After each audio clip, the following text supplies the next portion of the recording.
Chapter 12. The Prince and His Deliverer. As soon as Miles Hendon and the little prince were clear of the mob, they struck down through back lanes and alleys toward the river.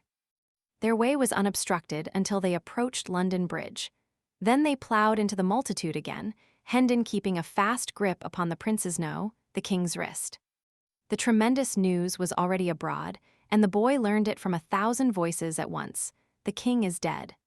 The tidings struck a chill to the heart of the poor little waif and sent a shudder through his frame. He realized the greatness of his loss and was filled with a bitter grief, for the grim tyrant who had been such a terror to others had always been gentle with him. The tears sprang to his eyes and blurred all objects. For an instant he felt himself the most forlorn, outcast, and forsaken of God's creatures. Then another cry shook the night with its far-reaching thunders. "Long live King Edward VI!" And this made his eyes kindle, and thrilled him with pride to his fingers' ends. "Ah," he thought, "how grand and strange it seems I am king." Our friends threaded their way slowly through the throngs upon the bridge. This structure, which had stood for 600 years, and had been a noisy and populous thoroughfare all that time, was a curious affair, for a closely packed rank of stores and shops, with family quarters overhead, stretched along both sides of it, from one bank of the river to the other. The bridge was a sort of town to itself. It had its inn, its beer houses, its bakeries, its haberdasheries, its food markets, its manufacturing industries, and even its church. It looked upon the two neighbors, which it linked together, London and Southwark, as being well enough as suburbs, but not otherwise particularly important. It was a close corporation, so to speak. It was a narrow town, of a single street 1/5 of a mile long. Its population was but a village population, and everybody in it knew all his fellow townsmen intimately, and had known their fathers and mothers before them and all their little family affairs into the bargain. It had its aristocracy, of course, its fine old families of butchers and bakers and what not, who had occupied the same old premises for 500 or 600 years, and knew the great history of the bridge from beginning to end and all its strange legends, and who always talked bridgy talk and thought bridgy thoughts, and lied in a long, level, direct, substantial bridgy way. It was just the sort of population to be narrow and ignorant and self-conceited. Children were born on the bridge, were reared there, grew to old age, and finally died without ever having set a foot upon any part of the world but London Bridge alone. Such people would naturally imagine that the mighty and interminable procession which moved through its street night and day, with its confused roar of shouts and cries, its neighings and bellowing and bleatings, and its muffled thunder tramp, was the one great thing in this world, and themselves somehow the proprietors of it. And so they were, in effect at least they could exhibit it from their windows, and did for a consideration whenever a returning king or hero gave it a fleeting splendor. For there was no place like it for affording a long, straight, uninterrupted view of marching columns. Men born and reared upon the bridge found life unendurably dull and inane elsewhere. History tells of one of these who left the bridge at the age of 71 and retired to the country. But he could only fret and toss in his bed. He could not go to sleep. The deep stillness was so painful, so awful, so oppressive. When he was worn out with it, at last, he fled back to his old home, a lean and haggard specter, and fell peacefully to rest and pleasant dreams under the lulling music of the lashing waters and the boom and crash and thunder of London Bridge. In the times of which we are writing, the bridge furnished object lessons in English history for its children, namely, the livid and decaying heads of renowned men impaled upon iron spikes atop of its gateways. But we digress. Hendon's lodgings were in the little inn on the bridge. As he neared the door with his small friend, a rough voice said, "So thou'rt come at last. Thou'lt not escape again, I warrant thee, and if pounding thy bones to a pudding can teach thee somewhat, thou'lt not keep us waiting another time, mayhap." And John Canty put out his hand to seize the boy. Miles Hendon stepped in the way and said, "Not too fast, friend. Thou art needlessly rough, methinks. What is the lad to thee? If it be any business of thine to make and meddle in others' affairs, he is my son." "'Tis a lie," cried the little king hotly. "Boldly said, and I believe thee, whether thy small headpiece be sound or cracked, my boy. But whether this scurvy ruffian be thy father or no, 'tis all one, He shall not have thee to beat thee and abuse, according to his threat, so thou prefer to bide with me. I know him not, I loathe him, and will die before I will go with him. Then 'tis settled, and there is not more to say. We will see as to that, exclaimed John Canty, striding past Hendon to get at the boy. By force shall he. If thou do but touch him, thou animated offal, I will spit thee like a goose, said Hendon, barring the way and laying his hand upon his sword hilt. Canty drew back. Now mark ye, continued Hendon, I took this lad under my protection when a mob of such as thou would have mishandled him, mayhap killed him. Dost imagine I will desert him now to a worser fate? For whether thou art his father or no, and sooth to say, I think it is a lie decent swift death were better for such a lad than life in such brute hands as thine. So go thy ways, and set quick about it, for I like not much bandying of words, being not overpatient in my nature.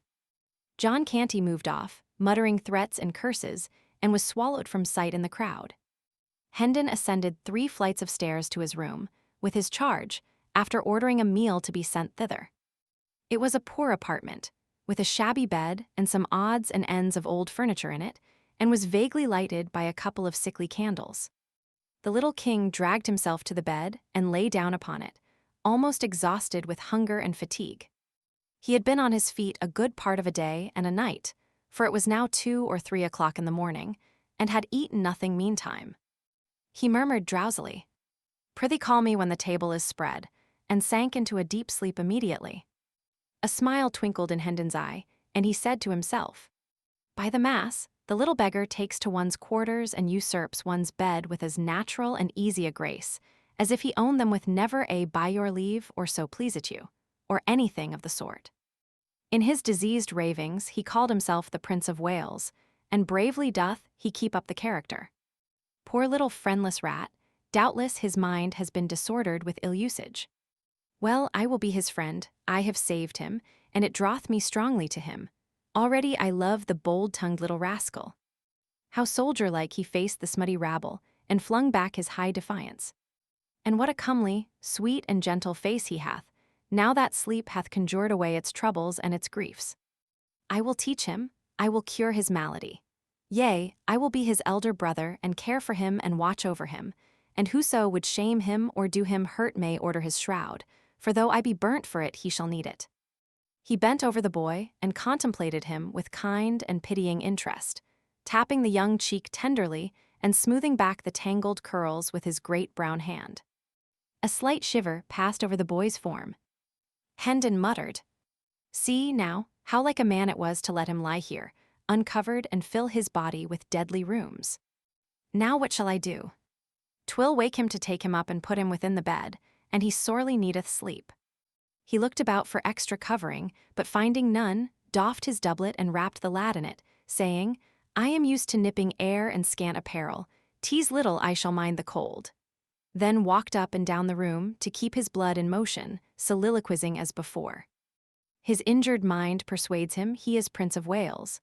'Twill be odd to have a Prince of Wales still with us, now that he that was the prince is prince no more. But king for this poor mind is set upon the one fantasy, and will not reason out that now it should cast by the prince and call itself the king. If my father liveth still, after these 7 years that I have heard not from home in my foreign dungeon, he will welcome the poor lad and give him generous shelter for my sake. So will my good elder brother, Arthur. My other brother, Hubert, I will crack his crown and he interfere, the fox-hearted, ill-conditioned animal. Yes, thither will we fare straightway too. A servant entered with a smoking meal, disposed it upon a small deal table, placed the chairs, and took his departure, leaving such cheap lodgers as these to wait upon themselves. The door slammed after him, and the noise woke the boy, who sprang to a sitting posture and shot a glad glance about him. Then a grieved look came into his face, and he murmured to himself with a deep sigh, "Alack, it was but a dream, woe is me." Next he noticed Miles Hendon's doublet glanced from that to Hendon, comprehended the sacrifice that had been made for him, and said, gently, "Thou art good to me, yes, thou art very good to me. Take it and put it on, I shall not need it more." Then he got up and walked to the washstand in the corner and stood there, waiting. Hendon said in a cheery voice, "We'll have a right hearty sup and bite now, for everything is savory and smoking hot, and that and thy nap together will make thee a little man again, never fear." The boy made no answer, but bent a steady look, that was filled with grave surprise, and also somewhat touched with impatience, upon the tall knight of the sword. Hendon was puzzled and said, "What's amiss?" "Good sir, I would wash me." "Oh, is that all? Ask no permission of Myles, Hendon, for aught thou cravest. Make thyself perfectly free here, and welcome, with all that are his belongings." Still the boy stood, and moved not. More, he tapped the floor once or twice with his small, impatient foot. Hendon was wholly perplexed. Said he, "Bless us, what is it? Prithee pour the water, and make not so many words." Hendon, suppressing a horse laugh and saying to himself, "By all the saints, but this is admirable," stepped briskly forward and did the small insolence bidding, then stood by in a sort of stupefaction until the command, "Come the towel," woke him sharply up. He took up a towel from under the boy's nose and handed it to him without comment. He now proceeded to comfort his own face with a wash, and while he was at it, his adopted child seated himself at the table and prepared to fall to. Hendon dispatched his ablutions with alacrity, then drew back the other chair and was about to place himself at table when the boy said, indignantly, "Forbear. Wouldst sit in the presence of the king?" This blow staggered Hendon to his foundations. He muttered to himself, "Lo, the poor thing's madness is up with the time. It hath changed with the great change that is come to the realm, and now in fancy is he king. Good lack, I must humor the conceit, too there is no other way faith, he would order me to the tower else." And pleased with this jest, he removed the chair from the table, took his stand behind the king, and proceeded to wait upon him in the courtliest way he was capable of. While the king ate, the rigor of his royal dignity relaxed a little, and with his growing contentment came a desire to talk. He said, "Think thou callest thyself Myles Hendon, if I heard thee aright?" "Yes, sire," Myles replied. Then observed to himself, "If I must humor the poor lad's madness, I must sire him, I must majesty him. I must not go by halves, I must stick at nothing that belongeth to the part one play, else shall I play it ill and work evil to this charitable and kindly cause." The king warmed his heart with a second glass of wine, and said, "Would know thee tell me thy story. Thou hast a gallant way with thee, and a noble art nobly born. We are of the tale of the nobility, good your majesty. My father is a baronet, one of the smaller lords by knight service, to Sir Richard Hendon of Hendon Hall, by Monk's Home in Kent. The name has escaped my memory. Go on, tell me thy story. 'Tis not much, your majesty, yet perchance it may beguile a short half-hour for want of a better. My father, Sir Richard, is very rich, and of a most generous nature. My mother died whilst I was yet a boy. I have two brothers, Arthur, my elder, with a soul like to his father S., and Hugh, younger than I, a mean spirit, covetous, treacherous, vicious, underhanded, a reptile. Such was he from the cradle. Such was he 10 years past, when I last saw him a ripe rascal at 19, I being 20 then, and Arthur 22. There is none other of us but the Lady Edith. My cousin, she was 16 then, beautiful, gentle, good, the daughter of an earl, the last of her race, heiress of a great fortune and a lapsed title. My father was her guardian. I loved her and she loved me, but she was betrothed to Arthur from the cradle, and Sir Richard would not suffer the contract to be broken. Arthur loved another maid, and bade us be of good cheer, and hold fast to the hope that delay and luck together would some day give success to our several causes. Hugh loved the Lady Edith's fortune, though in truth he said it was herself he loved, but then 'twas his way, alway, to say the one thing and mean the other. But he lost his arts upon the girl, he could deceive my father, but none else. My father loved him best of us all, and trusted and believed him, for he was the youngest child, and others hated him, these qualities being in all ages sufficient to win a parent's dearest love. And he had a smooth, persuasive tongue, with an admirable gift of lying, and these be qualities which do mightily assist a blind affection to cozen itself. I was wild in troth, I might go yet farther and say very wild, though 'twas a wildness of an innocent sort, since it hurt none but me, brought shame to none, nor loss, nor had in it any taint of crime or baseness, or what might not beseem mine honorable degree.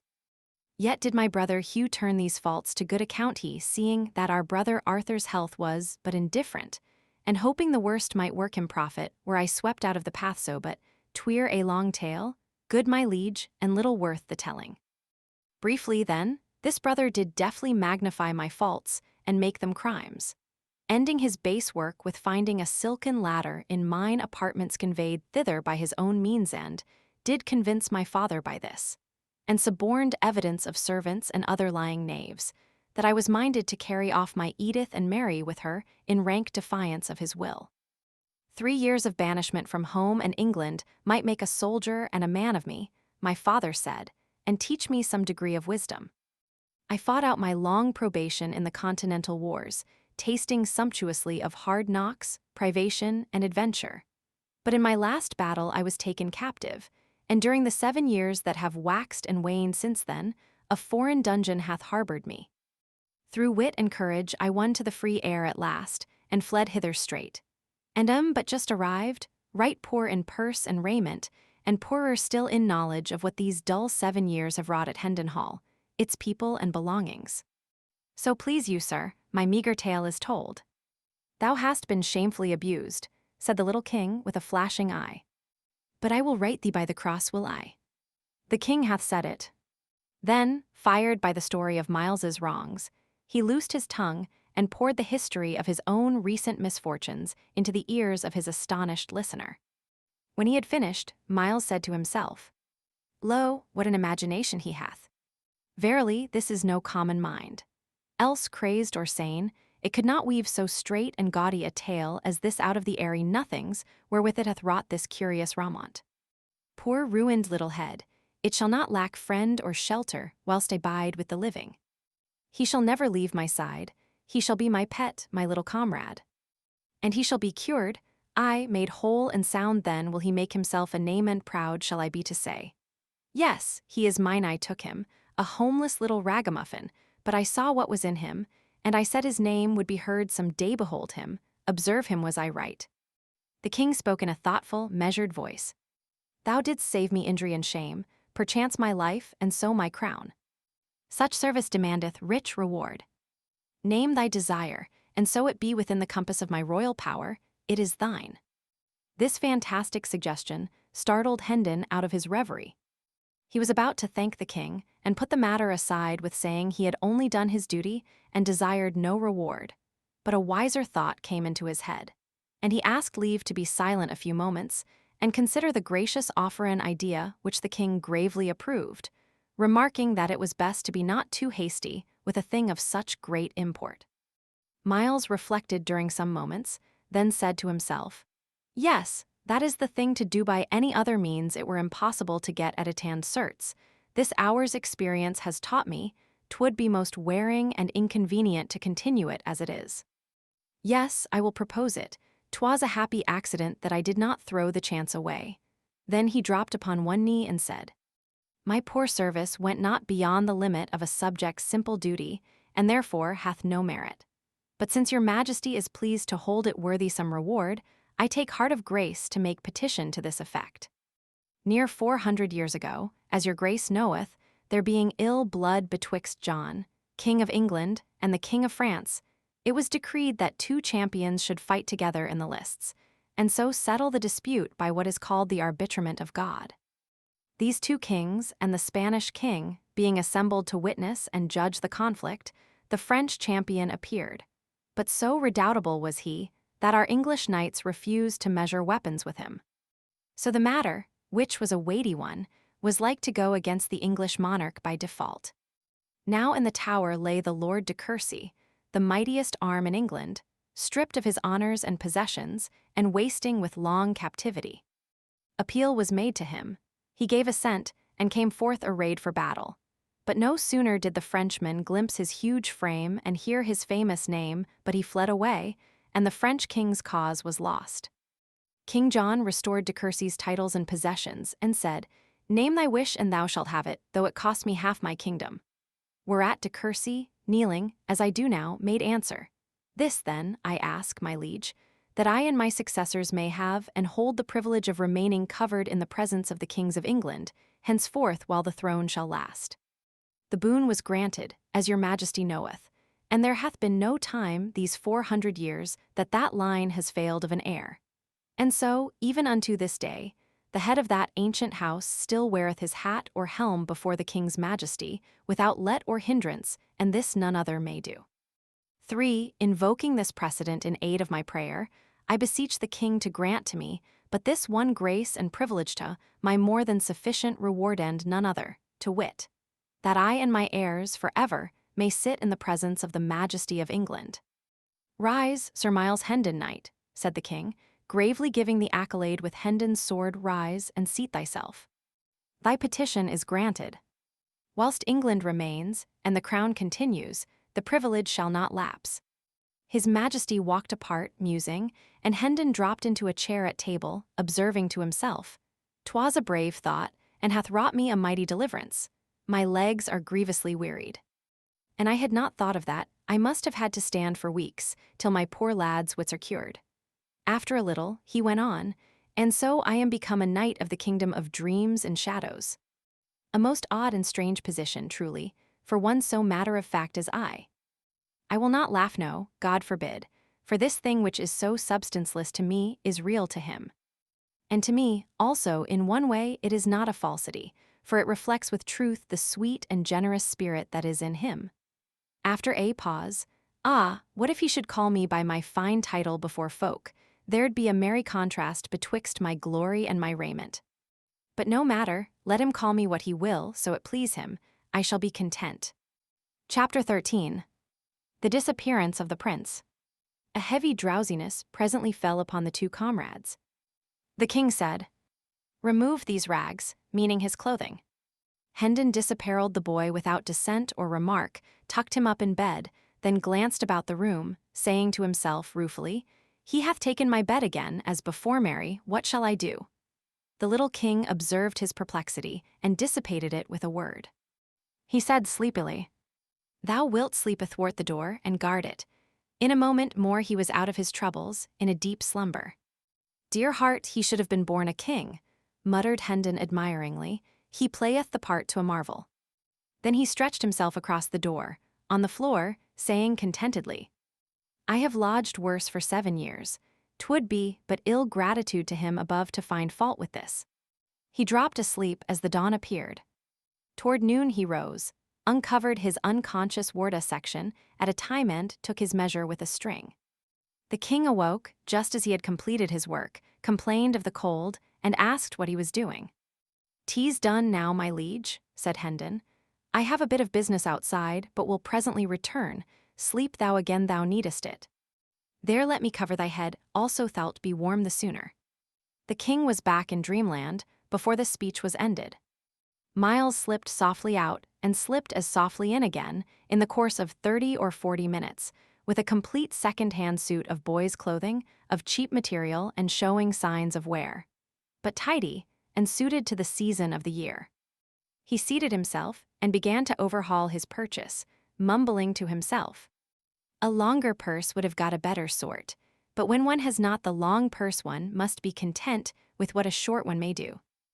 There was a woman in our town did dwell." He stirred, methinks I must sing in a less thunderous key.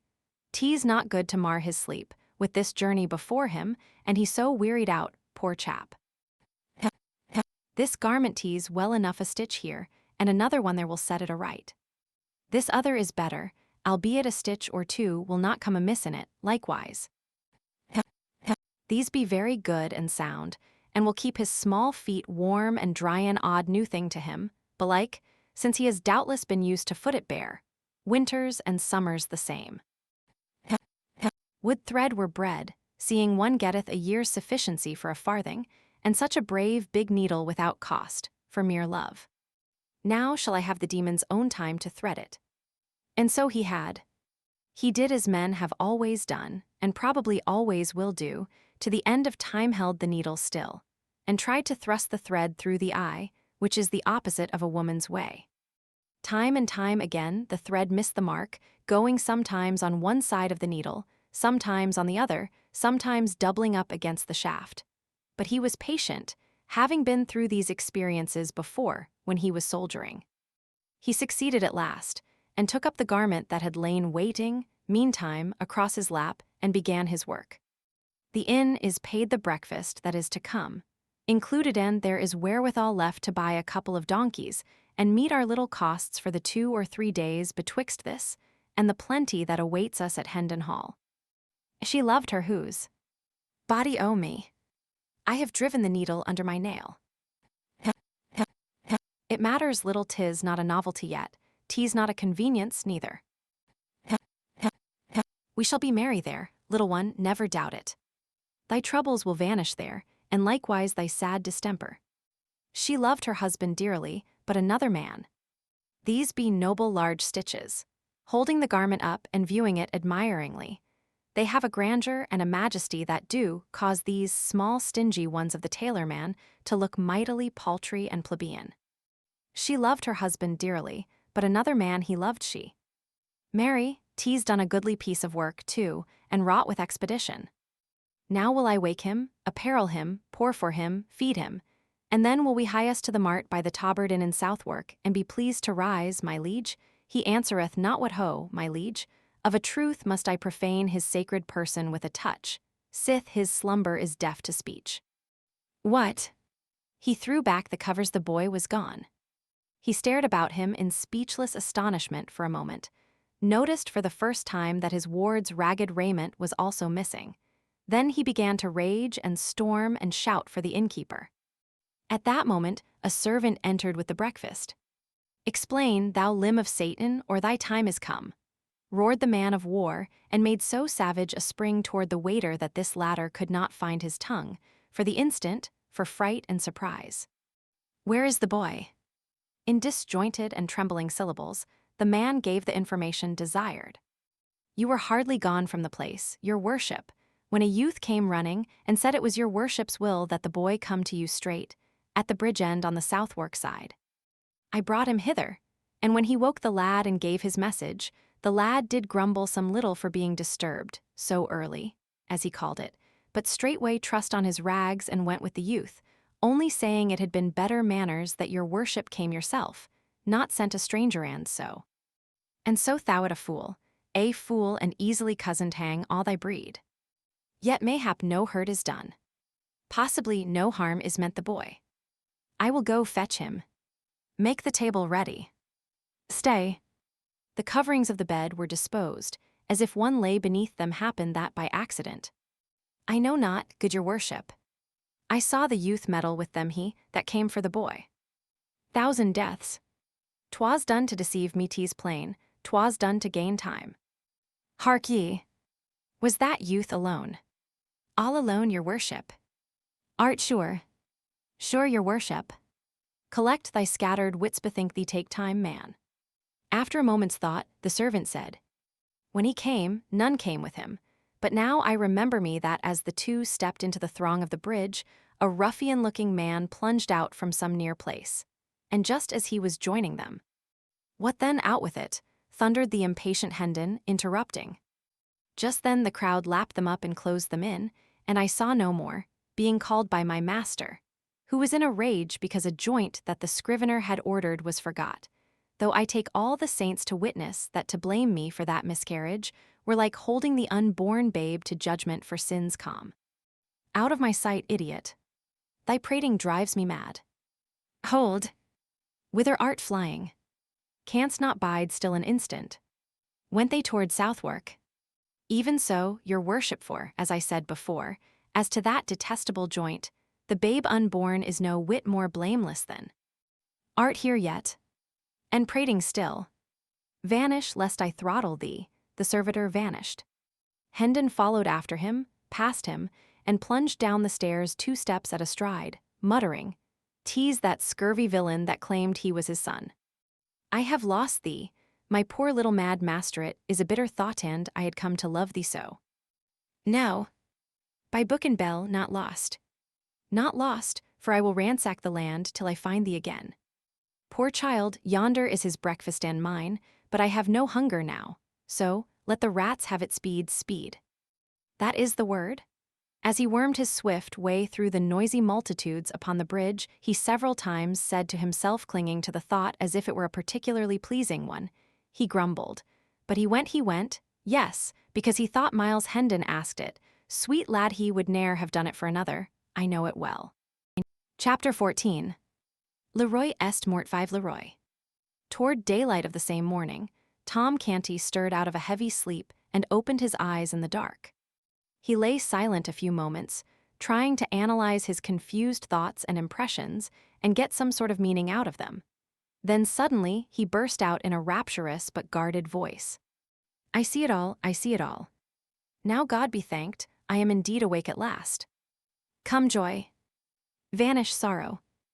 Ho Nan. Bet.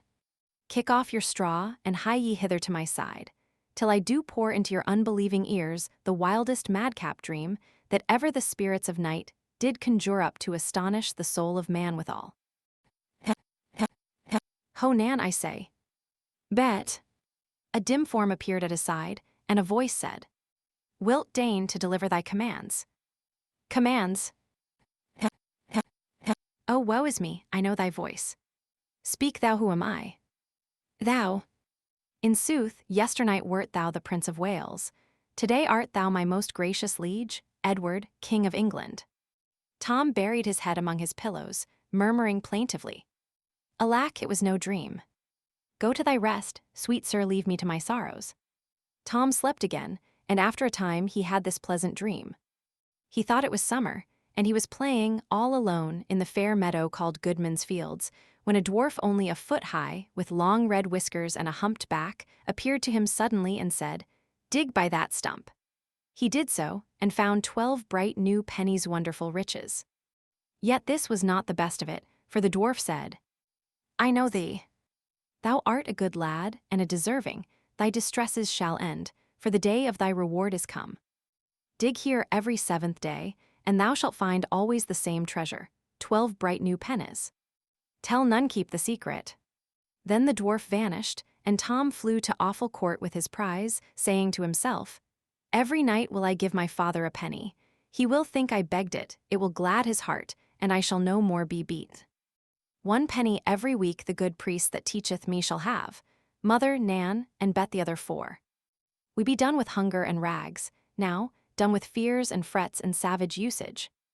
In his dream, he reached his sordid home all out of breath, but with eyes dancing with grateful enthusiasm, cast 4 of his pennies into his mother's lap and cried out, They are for thee, all of them, every one, for thee and Nan and Betand honestly come by, not begged nor stolen.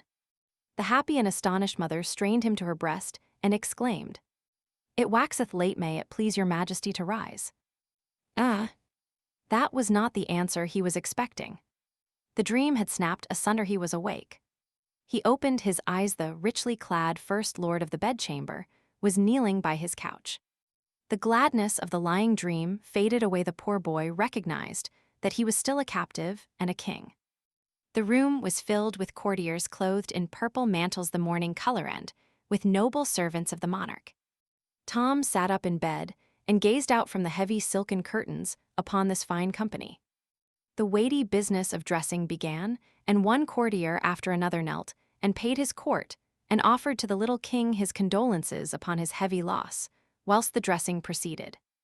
In the beginning, a shirt was taken up by the chief equerry in waiting, who passed it to the first lord of the Buckhounds, who passed it to the second gentleman of the bedchamber, who passed it to the head ranger of Windsor Forest, who passed it to the third groom of the stole, who passed it to the Chancellor Royal of the Duchy of Lancaster, who passed it to the Master of the Wardrobe, who passed it to Norrie King-at-Arms, who passed it to the Constable of the Tower, who passed it to the Chief Steward of the Household, who passed it to the Hereditary Grand Diaperer, who passed it to the Lord High Admiral of England, who passed it to the Archbishop of Canterbury, who passed it to the First Lord of the Bedchamber, who took what was left of it and put it on Tom.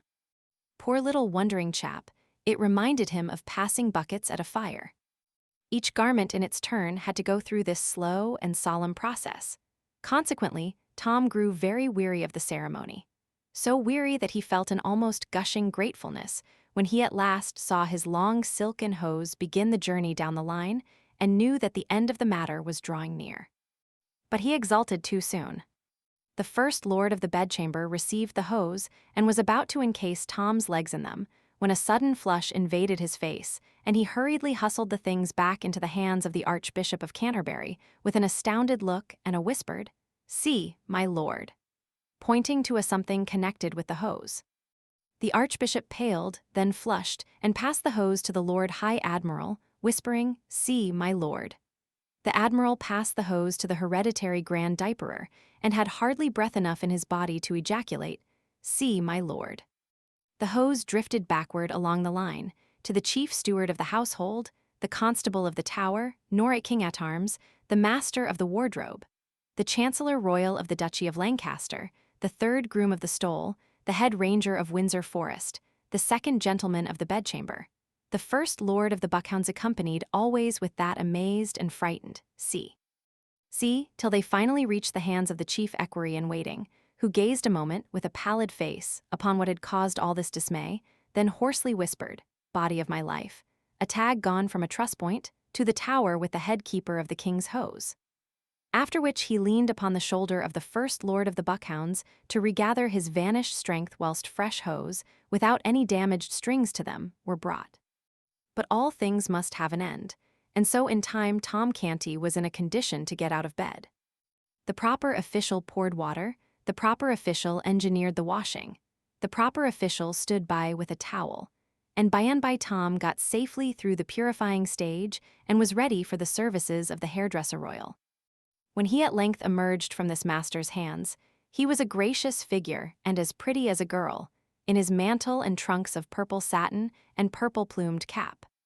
He now moved in state toward his breakfast-room through the midst of the courtly assemblage, and as he passed, these fell back, leaving his way free and dropped upon their knees.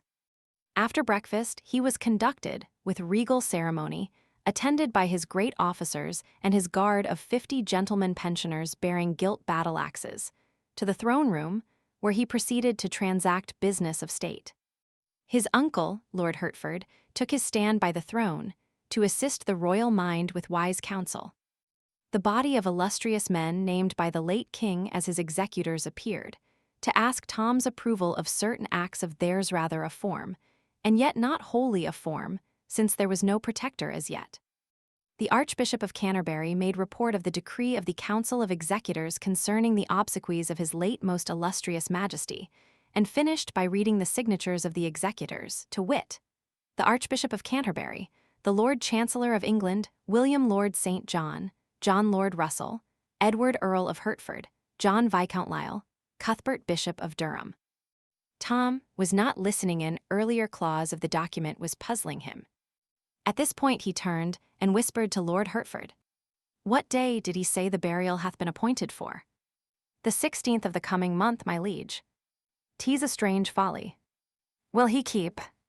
Poor chap, he was still new to the customs of royalty. He was used to seeing the forlorn dead of awful court hustled out of the way with a very different sort of expedition. However, the Lord Hertford set his mind at rest with a word or two.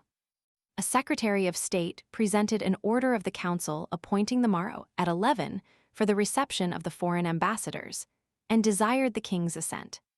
Tom turned an inquiring look toward Hertford, who whispered, "Your Majesty will signify consent. They come to testify their royal masters' sense of the heavy calamity which hath visited your grace and the realm of England." Tom did as he was bidden. Another secretary began to read a preamble concerning the expenses of the late king's household, which had amounted to £28,000 during the preceding 6 months, a sum so vast that it made Tom Canty gasp. He gasped again when the fact appeared that £20,000 of this money was still owing and unpaid. 4, and once more when it appeared that the king's coffers were about empty, and his 1,200 servants much embarrassed for lack of the wages due them. Tom spoke out, with lively apprehension. "We be going to the dogs, 'tis plain. 'Tis meet and necessary that we take a smaller house, and set the servants at large, sith they be of no value but to make delay, and trouble one with offices that harass the spirit and shame the soul, they misbecoming any but a doll, that hath nor brains nor hands to help itself withal." I remember me of a small house that standeth over against the fish market, by Billingsgate. A sharp pressure upon Tom's arm stopped his foolish tongue and sent a blush to his face. But no countenance there betrayed any sign that this strange speech had been remarked or given concern. A secretary made report that forasmuch as the late king had provided in his will for conferring the ducal degree upon the Earl of Hertford and raising his brother, Sir Thomas Seymour, to the peerage, and likewise Hertford's son to an earldom, together with similar aggrandizements to other great servants of the crown, the council had resolved to hold a sitting on the 16th of February for the delivering and confirming of these honors, and that meantime, the late king not having granted, in writing, estates suitable to the support of these dignities, the council, knowing his private wishes in that regard, had thought proper to grant to Seymour £500 lands, and to Hertford's son £800 lands, and £300 of the next bishop's lands which should fall vacant, his present majesty being willing. 5. Tom was about to blurt out something about the propriety of paying the late king's debts first, before squandering all this money, but a timely touch upon his arm from the thoughtful Hertford saved him this indiscretion. Wherefore he gave the royal assent, without spoken comment, but with much inward discomfort. While he sat reflecting a moment over the ease with which he was doing strange and glittering miracles, a happy thought shot into his mind. Why not make his mother Duchess of Awful Court and give her an estate? But a sorrowful thought swept it instantly away. He was only a king in name, these grave veterans and great nobles were his masters. To them, his mother was only the creature of a diseased mind. They would simply listen to his project with unbelieving ears, then send for the doctor. The dull work went tediously on. Petitions were read, and proclamations, patents, and all manner of wordy, repetitious, and wearisome papers relating to the public business. And at last Tom sighed pathetically and murmured to himself, "In what have I offended, that the good God should take me away from the fields and the free air and the sunshine, to shut me up here and make me a king and afflict me so?" Then his poor muddled head nodded a while and presently drooped to his shoulder, and the business of the empire came to a standstill for want of that august factor, the ratifying power. Silence ensued around the slumbering child, and the sages of the realm ceased from their deliberations. During the forenoon, Tom had an enjoyable hour, by permission of his keepers, Hertford and St. John, with the Lady Elizabeth and the little Lady Jane Grey, though the spirits of the princesses were rather subdued by the mighty stroke that had fallen upon the royal house. And at the end of the visit, his elder sister afterwards, the Bloody Mary, of history chilled him with a solemn interview which had but one merit in his eyes, its brevity. He had a few moments to himself, and then a slim lad of about 12 years of age was admitted to his presence, whose clothing, except his snowy ruff and the laces about his wrists, was of black, doublet, hose, and all. He bore no badge of mourning, but a knot of purple ribbon on his shoulder. He advanced hesitatingly, with head bowed and bare, and dropped upon one knee in front of Tom. Tom sat still and contemplated him soberly a moment. Then he said, "Rise, lad. Who art thou? What wouldst have?" The boy rose and stood at graceful ease, but with an aspect of concern in his face. He said, "Of a surety thou must remember me, my lord. I am thy whipping boy." "My whipping boy." "The same, your grace. I am Humphrey Marlowe." Tom perceived that here was someone whom his keepers ought to have posted him about. The situation was delicate. What should he do? Pretend he knew this lad, and then betray by his every utterance that he had never heard of him before? No, that would not do. An idea came to his relief. Accidents like this might be likely to happen with some frequency, now that business urgencies would often call Hertford and St. John from his side, they being members of the Council of Executors. Therefore, perhaps it would be well to strike out a plan himself to meet the requirements of such emergencies. Yes, that would be a wise course he would practice on this boy, and see what sort of success he might achieve. So he stroked his brow perplexedly a moment or two, and presently said, "Now I seem to remember thee somewhat, but my wit is clogged and dim with suffering." "Alack, my poor master," ejaculated the whipping boy with feeling, adding to himself, "In truth, 'tis as they said his mind is gone, alas, poor soul." But misfortune catch me, how am I forgetting? They said one must not seem to observe that aught is wrong with him. 'Tis strange how my memory doth wanton with me these days, said Tom. But mind it not I mend, apace a little clue, doth often serve to bring me back again the things and names which had escaped me. And not they, only forsooth, but e'en such as I ne'er heard before as this lad shall see. Give thy business speech. 'Tis matter of small weight, my liege, yet will I touch upon it, and it please your grace. 2 days gone by, when your majesty faulted thrice in your Greekin, the morning lessons dost remember it. Why yes, methinks I do.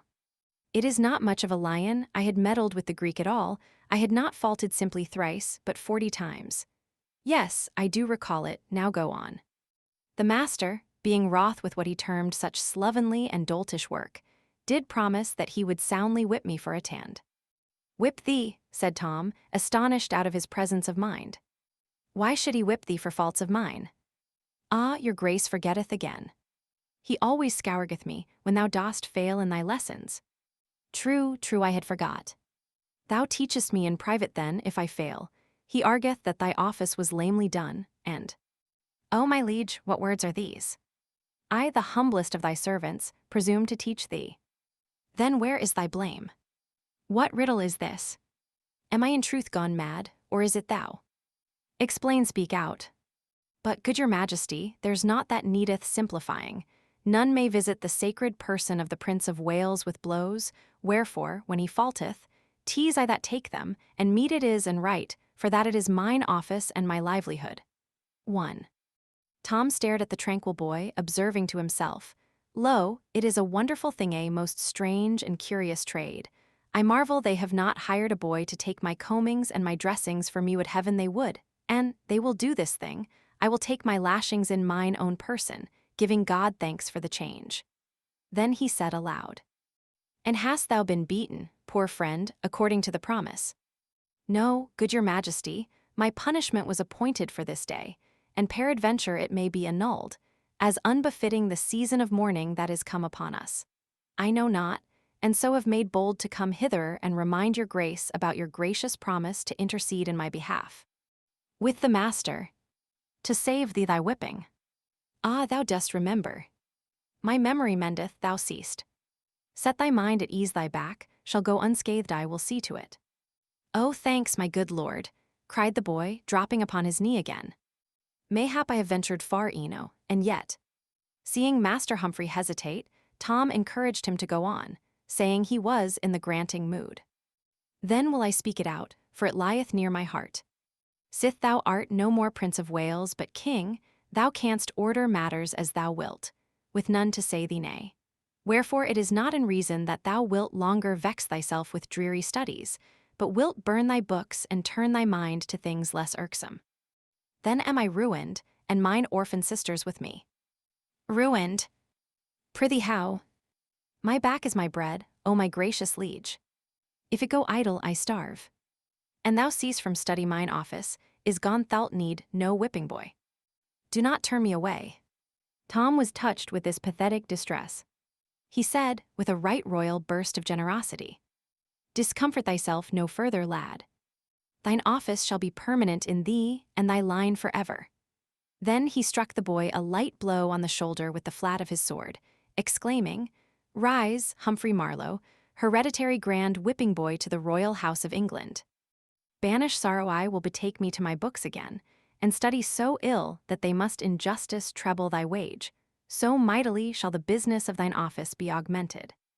The grateful Humphrey responded fervidly, Thanks, O most noble master, this princely lavishness doth far surpass my most distempered dreams of fortune. Now shall I be happy all my days, and all the house of Marlowe after me. Tom had wit enough to perceive that here was a lad who could be useful to him. He encouraged Humphrey to talk, and he was nothing loath. He was delighted to believe that he was helping in Tom's cure.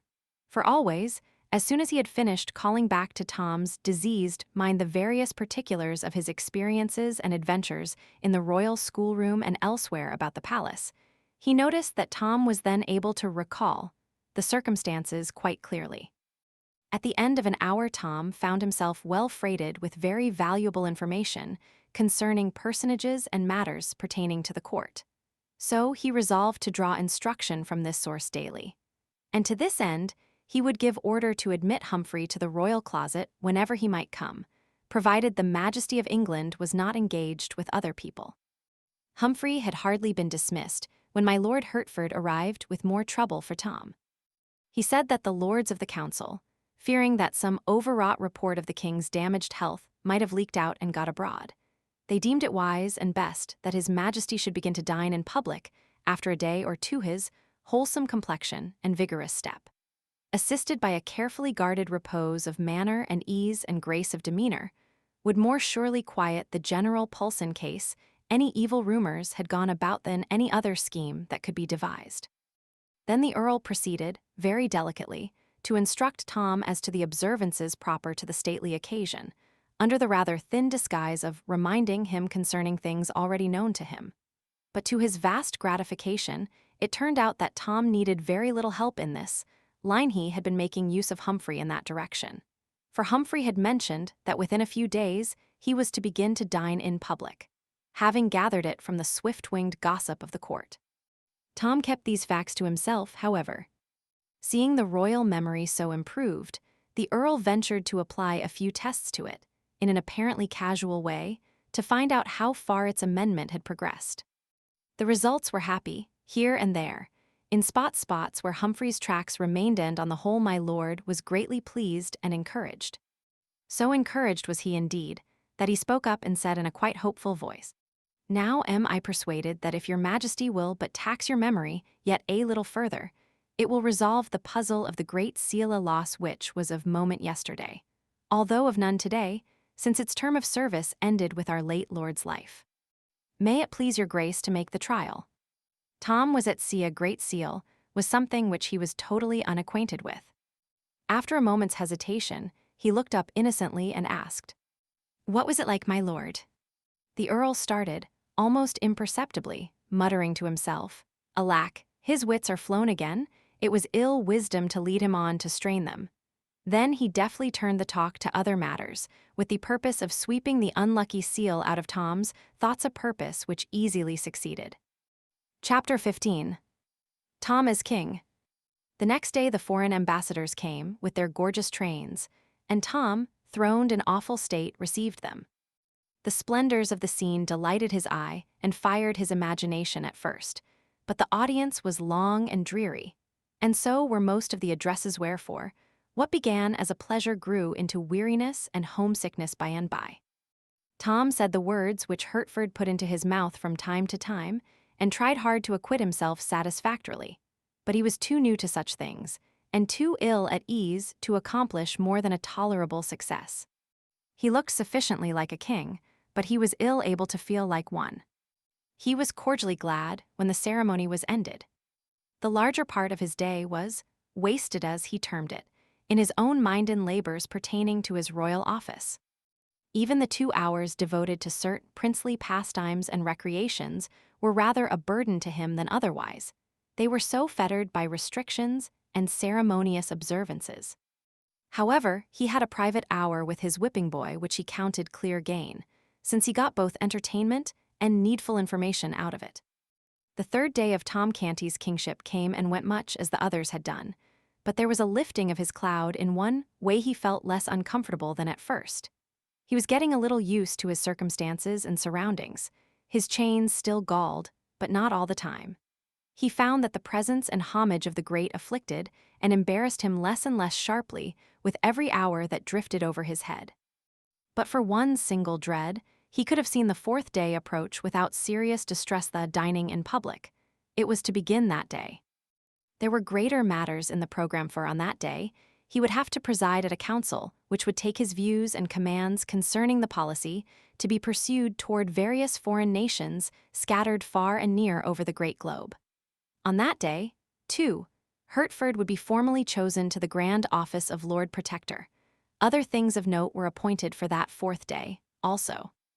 But to Tom, they were all insignificant compared with the ordeal of dining all by himself, with a multitude of curious eyes fastened upon him, and a multitude of mouths whispering comments upon his performance and upon his mistakes, if he should be so unlucky as to make any. Still, nothing could stop that fourth day, and so it came. It found poor Tom low-spirited and absent-minded, and this mood continued. He could not shake it off. The ordinary duties of the morning dragged upon his hands and wearied him. Once more, he felt the sense of captivity heavy upon him. Late in the forenoon, he was in a large audience chamber, conversing with the Earl of Hertford and dully awaiting the striking of the hour appointed for a visit of ceremony from a considerable number of great officials and courtiers. After a little while, Tom, who had wandered to a window and become interested in the life and movement of the great highway beyond the palace gates and, not idly interested, but longing with all his heart to take part in person in its stir, and freedom saw the van of a hooting and shouting mob of disorderly men, women, and children of the lowest and poorest degree approaching from up the road. "I would I knew what 'tis about," he exclaimed, with all a boy's curiosity in such happenings. "Thou art the king," solemnly responded the earl with a reverence. "Have I your grace's leave to act?" "Oh, blithely, yes." "Oh, gladly, yes," exclaimed Tom excitedly, adding to himself with a lively sense of satisfaction. "In truth, being a king is not all dreariness, it hath its compensations and conveniences." The earl called a page, and sent him to the captain of the guard with the order, "Let the mob be halted, and inquiry made concerning the occasion of its movement." By the king's command. A few seconds later, a long rank of the royal guards, cased in flashing steel, filed out at the gates and formed across the highway in front of the multitude. A messenger returned to report that the crowd were following a man, a woman, and a young girl to execution for crimes committed against the peace and dignity of the realm. Death, and a violent death for these poor unfortunates. The thought wrung Tom's heartstrings. The spirit of compassion took control of him, to the exclusion of all other considerations. He never thought of the offended laws, or of the grief or loss which these three criminals had inflicted upon their victims. He could think of nothing but the scaffold and the grisly fate hanging over the heads of the condemned. His concern made him even forget, for the moment, that he was but the false shadow of a king, not the substance. And before he knew it, he had blurted out the command, "Bring them here." Then he blushed scarlet, and a sort of apology sprung to his lips. But observing that his order had wrought no sort of surprise in the earl or the waiting page, he suppressed the words he was about to utter. The page, in the most matter-of-course way, made a profound obeisance and retired backwards out of the room to deliver the command.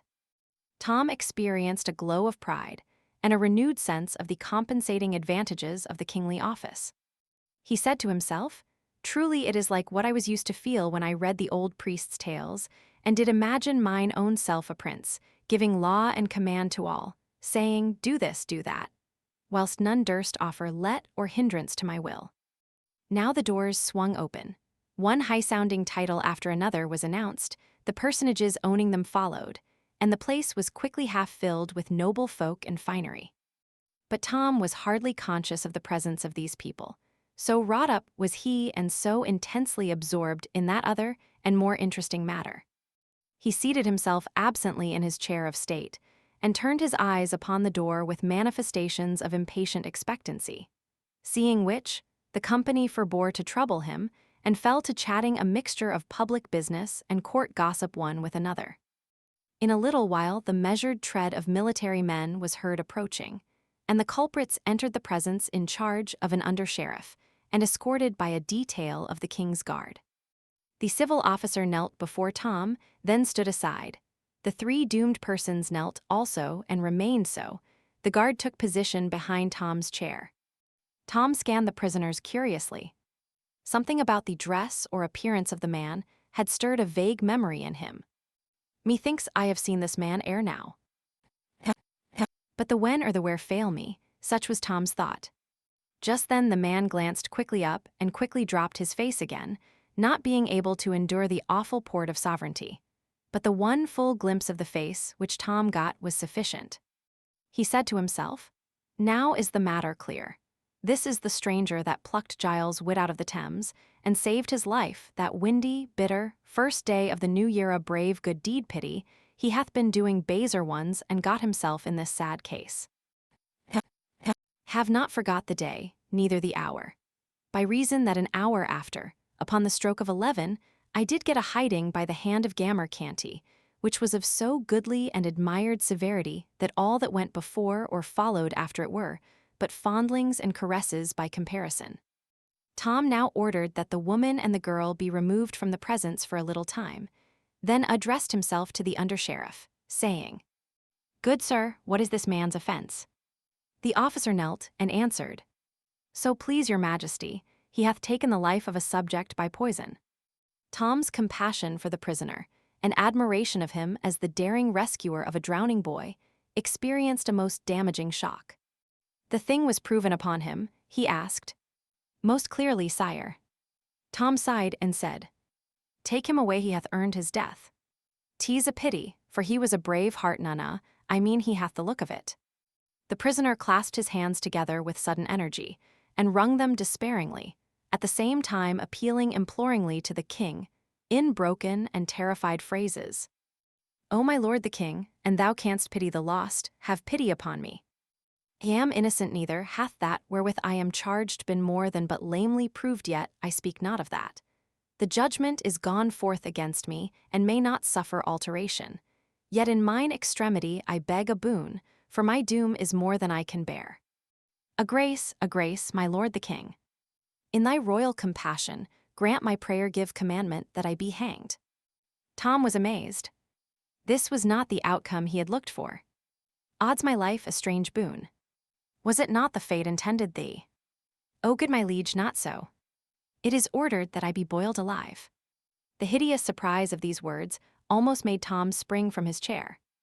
As soon as he could recover his wits, he cried out, "Have thy wish, poor soul. An thou had poisoned 100 men, thou shouldst not suffer so miserable a death." The prisoner bowed his face to the ground, and burst into passionate expressions of gratitude, ending with, "If ever thou shouldst know misfortune which God forfend, may thy goodness to me this day be remembered and requited." Tom turned to the Earl of Hertford and said, "My lord, is it believable that there was warrant for this man's ferocious doom?" "It is the law, your grace, for poisoners. In Germany, coiners be boiled to death in oil not cast in of a sudden, but by a rope let down into the oil by degrees and slowly. First the feet, then the legs, then—" "Oh, prithee no more, my lord, I cannot bear it," cried Tom, covering his eyes with his hands to shut out the picture. "I beseech your good lordship that order be taken to change this law. Let no more poor creatures be visited with its tortures." The Earl's face showed profound gratification, for he was a man of merciful and generous impulses, a thing not very common with his class in that fierce age. He said, "These your grace's noble words have sealed its doom. History will remember it to the honor of your royal house." The under-sheriff was about to remove his prisoner. Tom gave him a sign to wait, then he said, "Good sir, I would look into this matter further. The man has said his deed was but lamely proved.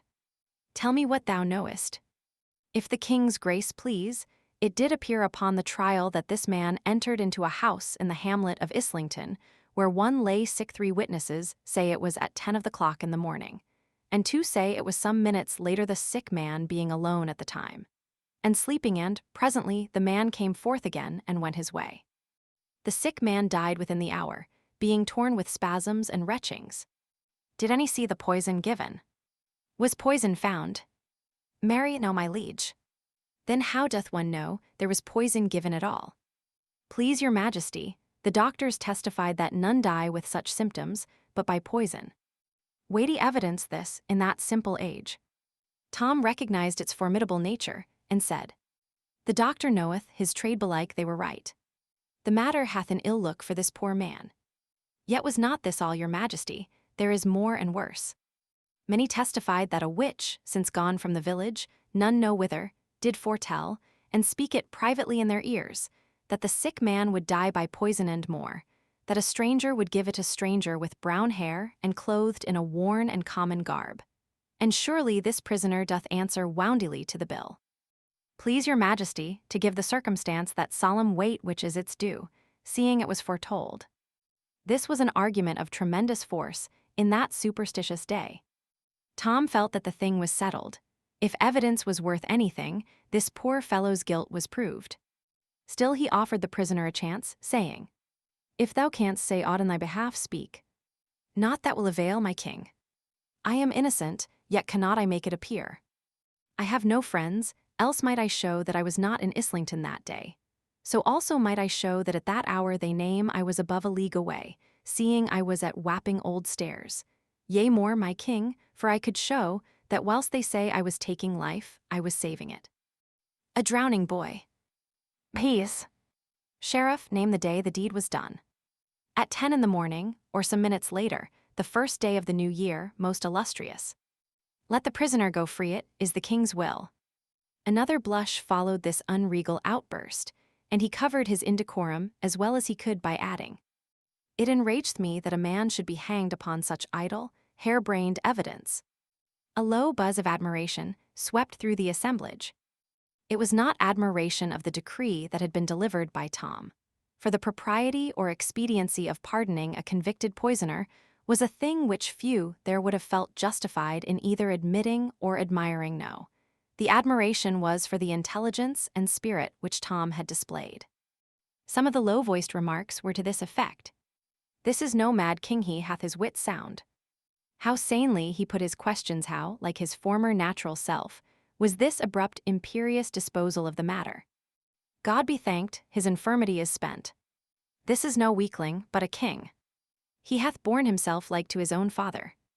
The air being filled with applause, Tom's ear necessarily caught a little of it. The effect which this had upon him was to put him greatly at his ease, and also to charge his system with very gratifying sensations. However, his juvenile curiosity soon rose superior to these pleasant thoughts and feelings. He was eager to know what sort of deadly mischief the woman and the little girl could have been about. So, by his command, the two terrified and sobbing creatures were brought before him. "What is it that these have done?" he inquired of the sheriff. "Please your majesty, a black crime is charged upon them and clearly proven, wherefore the judges have decreed, according to the law, that they be hanged. They sold themselves to the devil, such is their crime." Tom shuddered. He had been taught to abhor people who did this wicked thing. Still, he was not going to deny himself the pleasure of feeding his curiosity for all that, so he asked, "Where was this done and when?" "On a midnight in December, in a ruined church, your majesty." Tom shuddered again. "Who was there present?" "Only these two, your grace and that other." "Have these confessed?" "Nay, not so, sire, they do deny it." "Then prithee, how was it known?" "Certain witness did see them wending thither, good your majesty. This bred the suspicion, and dire effects have since confirmed and justified it. In particular, it is in evidence that through the wicked power so obtained, they did invoke and bring about a storm that wasted all the region round about. Above 40 witnesses have proved the storm, and sooth one might have had 1,000, for all had reason to remember it, sith all had suffered by it. Certes, this is a serious matter."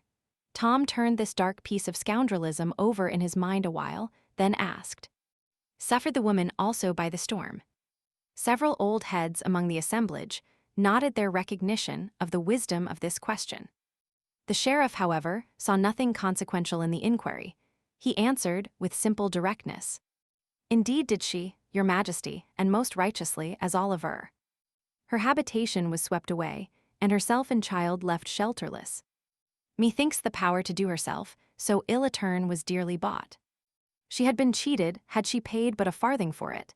That she paid her soul and her child's argueth that she is mad. If she is mad, she knoweth not what she doth, therefore sinneth not." The elderly heads nodded recognition of Tom's wisdom once more, and one individual murmured, "And the king be mad himself, according to report. Then is it a madness of a sort that would improve the sanity of some, wot of, if by the gentle providence of God they could but catch it." "What age hath the child?" asked Tom. 9 years, please your majesty." "By the law of England may a child enter into covenant and sell itself, my lord?" asked Tom, turning to a learned judge. "The law doth not permit a child to make or meddle in any weighty matter, good my liege. holding that its callow wit unfitteth it to cope with the riper wit and evil schemings of them that are its elders. The devil may buy a child, if he so choose, and the child agree thereto, but not an Englishman. In this latter case the contract would be null and void. It seemeth a rude unchristian thing, and ill contrived, that English law denieth privileges to Englishmen to waste them on the devil, cried Tom, with honest heat. This novel view of the matter excited many smiles, and was stored away in many heads to be repeated about the court as evidence of Tom's originality as well as progress toward mental health. The elder culprit had ceased from sobbing, and was hanging upon Tom's words with an excited interest and a growing hope. Tom noticed this, and it strongly inclined his sympathies toward her in her perilous and unfriended situation. Presently he asked, "How wrought they to bring the storm?" "By pulling off their stockings, sire."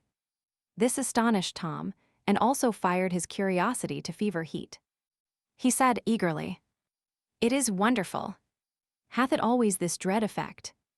"Always, my liege, at least if the woman desire it, and utter the needful words, either in her mind or with her tongue." Tom turned to the woman, and said with impetuous zeal, "Exert thy power, I would see a storm." There was a sudden paling of cheeks in the superstitious assemblage, and a general, though unexpressed, desire to get out of the place, all of which was lost upon Tom, who was dead to everything but the proposed cataclysm. Seeing a puzzled and astonished look in the woman's face, he added, excitedly, "Never fear, thou shalt be blameless. More thou shalt go free, none shall touch thee. Exert thy power." "Oh, my lord the king, I have it not, I have been falsely accused." "Thy fears stay thee. Be of good heart, thou shalt suffer no harm. Make a storm, it mattereth not how small a one, I require not great or harmful, but indeed prefer the opposite do this, and thy life is spared, thou shalt go out free, with thy child, bearing the king's pardon, and safe from hurt or malice from any in the realm." The woman prostrated herself, and protested, with tears, that she had no power to do the miracle, else she would gladly win her child's life alone, and be content to lose her own, if by obedience to the king's command so precious a grace might be acquired. Tom urged the woman, still adhered to her declarations. Finally he said, "I think the woman hath said true. And my mother were in her place, and gifted with the devil's functions, she had not stayed a moment to call her storms and lay the whole land in ruins, if the saving of my forfeit life were the price she got. It is argument that other mothers are made in like mold. Thou art free, good wife, thou and thy child, for I do think the innocent. Now thou'st not to fear, being pardoned, pull off thy stockings, and thou canst make me a storm, thou shalt be rich." The redeemed creature was loud in her gratitude, and proceeded to obey, whilst Tom looked on with eager expectancy, a little marred by apprehension, the courtiers at the same time manifesting decided discomfort and uneasiness. The woman stripped her own feet and her little girl, also, and plainly did her best to reward the king's generosity with an earthquake, but it was all a failure and a disappointment. Tom sighed and said, "There, good soul, trouble thyself no further, thy power is departed out of thee. Go thy way in peace, and if it return to thee at any time, forget me not, but fetch me a storm." 13. Chapter 16. The State Dinner. The dinner hour drew near, yet strangely enough, the thought brought but slight discomfort to Tom, and hardly any terror. The morning's experiences had wonderfully built up his confidence. The poor little ash-cat was already more wonted to his strange garret, after 4 days' habit, than a mature person could have become in a full month. A child's facility in accommodating itself to circumstances was never more strikingly illustrated. Let us privileged ones hurry to the great banqueting room, and have a glance at matters there, whilst Tom is being made ready for the imposing occasion. It is a spacious apartment, with gilded pillars and pilasters, and pictured walls and ceilings. At the door stand tall guards, as rigid as statues, dressed in rich and picturesque costumes, and bearing halberds. In a high gallery which runs all around the place is a band of musicians, and a packed company of citizens of both sexes in brilliant attire. In the center of the room, upon a raised platform, is Tom's table. Now let the ancient chronicler speak. A gentleman enters the room bearing a rod, and along with him another bearing a tablecloth, which, after they have both kneeled 3 times with the utmost veneration, he spreads upon the table, and after kneeling again they both retire. Then come 2 others, one with the rod again, the other with a salt cellar, a plate, and bread. When they have kneeled as the others had done, and placed what was brought upon the table, they too retire with the same ceremonies performed by the first.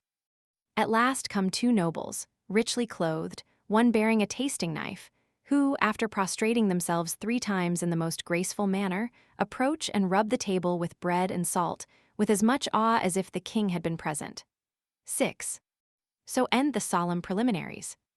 Now, far down the echoing corridors we hear a bugle blast and the indistinct cry, "Place for the king.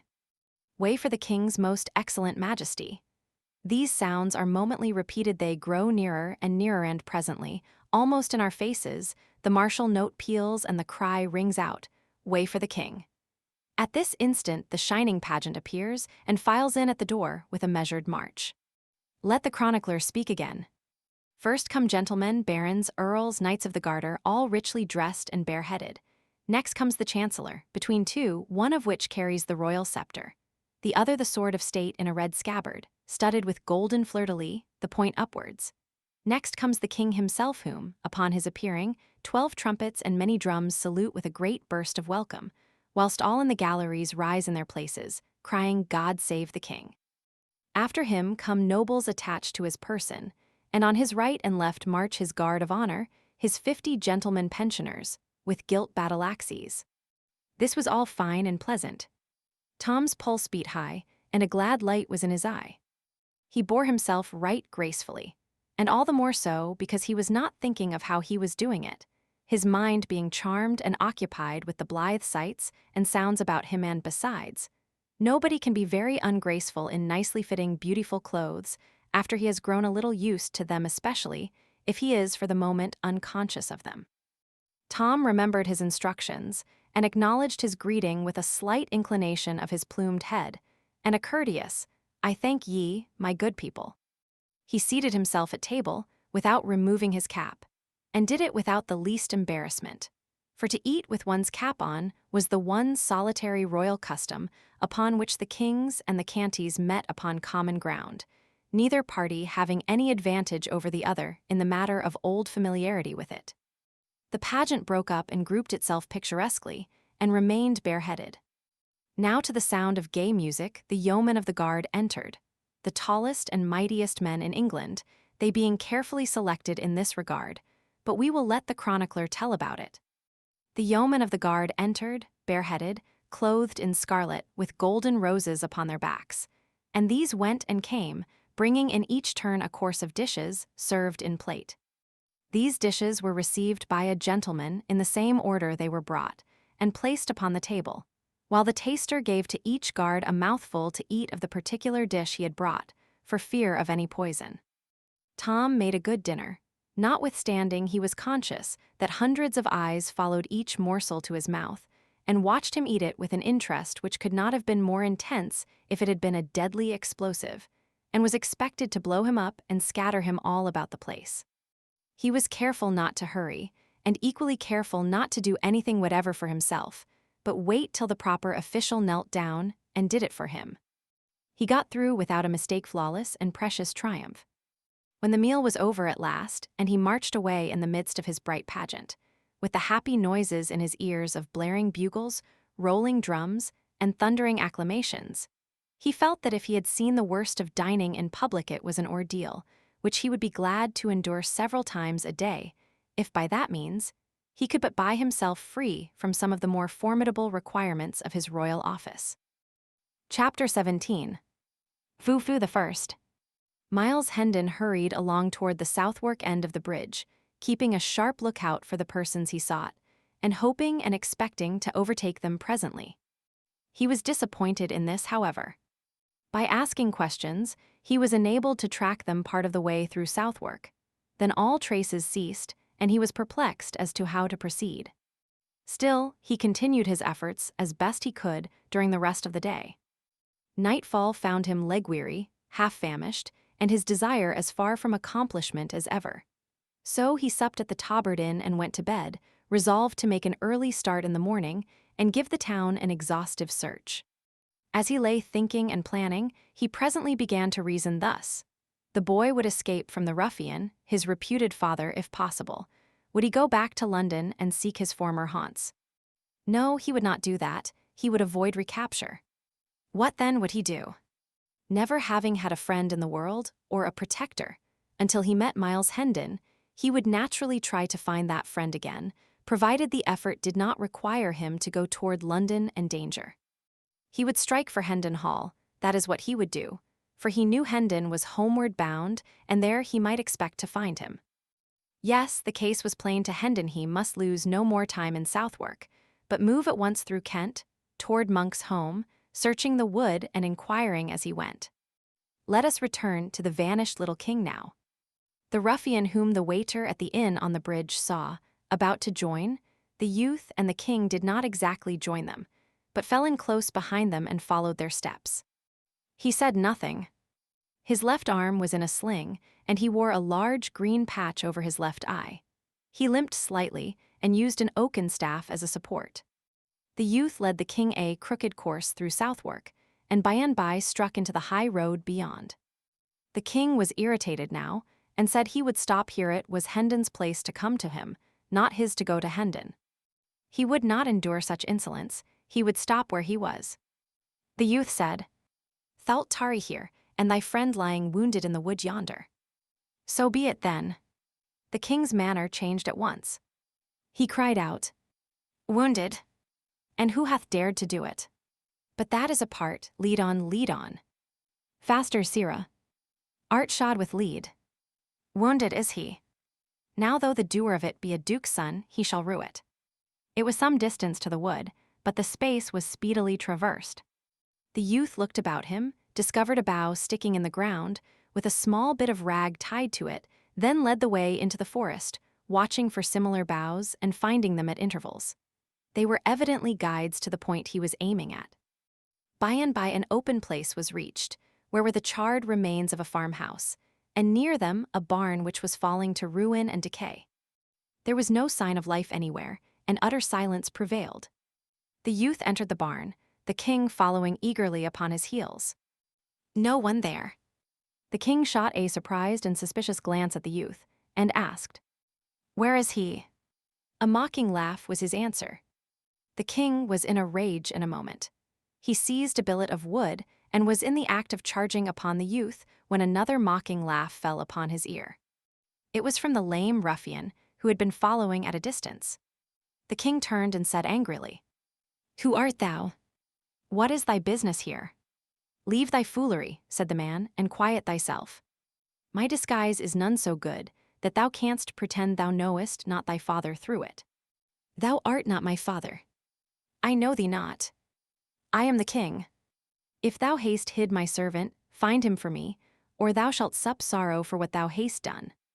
John Canty replied, in a stern and measured voice, "It is plain thou art mad, and I am loath to punish thee, but if thou provoke me, I must. Thy prating doth no harm here, where there are no ears that need to mind thy follies. Yet it is well to practice thy tongue to wary speech, that it may do no hurt when our quarters change. I have done a murder, and may not tarry at home, neither shalt thou, seeing I need thy service. My name is changed for wise reasons. It is Hobbs John Hobbs, thine is Jack. Charge thy memory accordingly. Now then, speak. Where is thy mother? Where are thy sisters? They came not to the place appointed. Knowest thou whither they went?"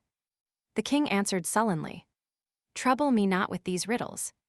My mother is dead, my sisters are in the palace."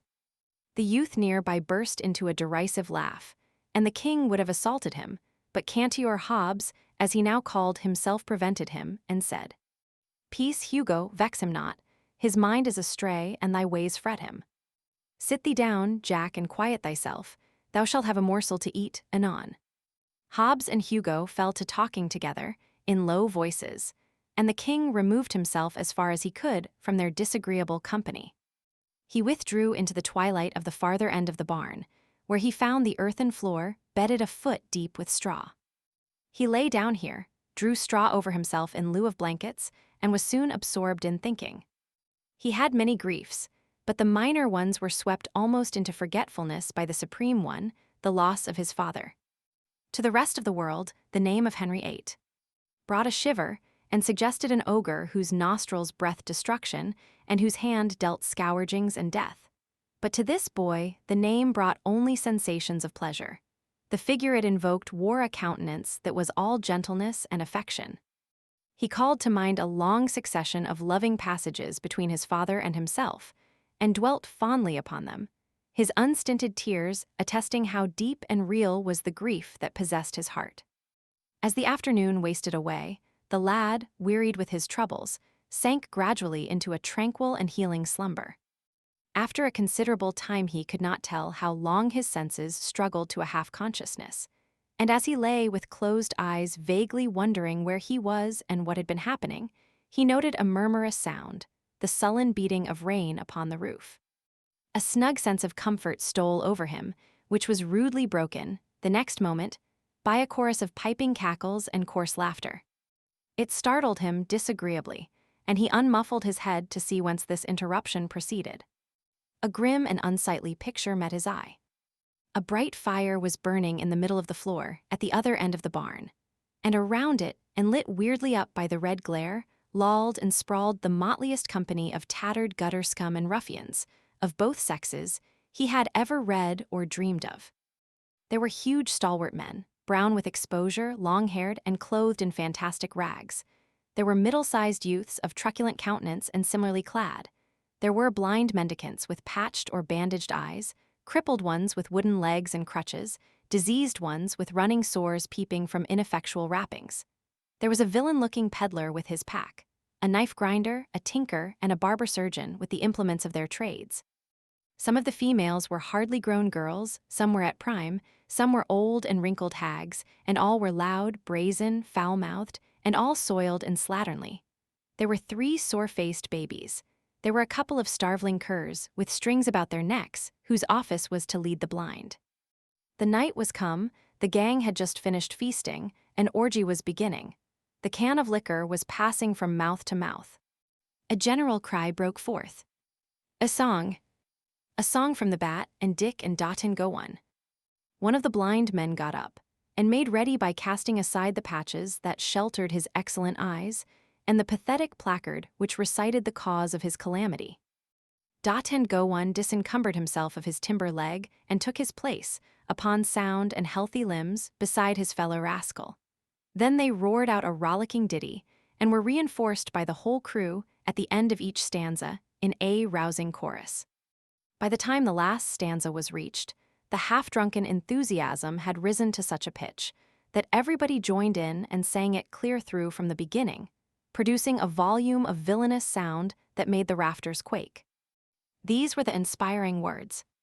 Byen Darkmans then, Bouse Mort and Ken, the Byen Coves bings awast, on chates to trine by Rome Coves dine for his long lib at last. Binged out Byen Morts and Tour, bing out of the Rome vile bine, and tur the cove that cloyed your duds, upon the chats to trine. From the English Rogue, London, 1665. Conversation followed, not in the thieves' dialect of the song, for that was only used in talk when unfriendly ears might be listening. In the course of it, it appeared that John Hobbs was not altogether a new recruit, but had trained in the gang at some former time. His later history was called for, and when he said he had accidentally killed a man, considerable satisfaction was expressed. When he added that the man was a priest, he was roundly applauded and had to take a drink with everybody. Old acquaintances welcomed him joyously, and new ones were proud to shake him by the hand. He was asked why he had tarried away so many months. He answered, "London is better than the country, and safer these late years, the laws be so bitter and so diligently enforced. And I had not had that accident, I had stayed there. I had resolved to stay, and never more venture countrywards, but the accident has ended that."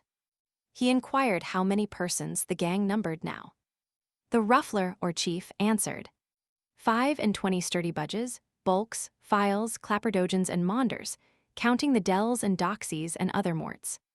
7 most are here, the rest are wandering eastward, along the winter lay. We follow at dawn. I do not see the wen among the honest folk about me. Where may he be? Poor lad, his diet is brimstone now, and over hot for a delicate taste. He was killed in a brawl, somewhere about midsummer. I sorrow to hear that. The wen was a capable man and brave. That was he, truly. Black Bess, his dell, is of us yet, but absent on the eastward tramp. A fine lass, of nice ways and orderly conduct, none ever seeing her drunk above 4 days in the 7. She was ever strict, I remember it well, a goodly wench, and worthy all commendation. Her mother was more free and less particular, a troublesome and ugly-tempered beldame, but furnished with a wit above the common. We lost her through it. Her gift of palmistry, and other sorts of fortune-telling, begot for her at last a witch's name and fame. The law roasted her to death at a slow fire.